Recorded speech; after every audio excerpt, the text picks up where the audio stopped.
confess to you. My name is Bertie. Yes, that's my name, Bertie. And I'm addicted to smoke marinara.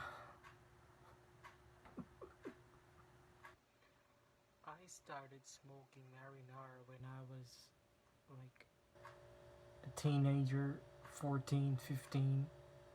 One of my friends just recommended me to smoke that marinara, and from there it's just, that's the gateway, man. That's the gateway.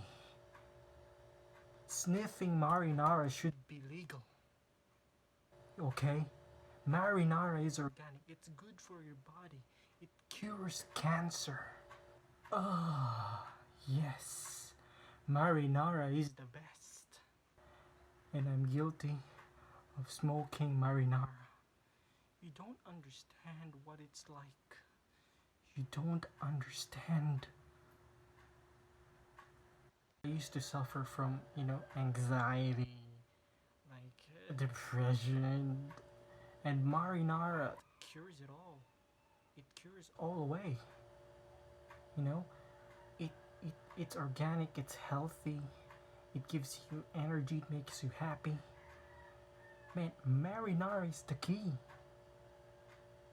If you haven't sniffed marinara ever in your life, you should try it. It's the best feeling in the world.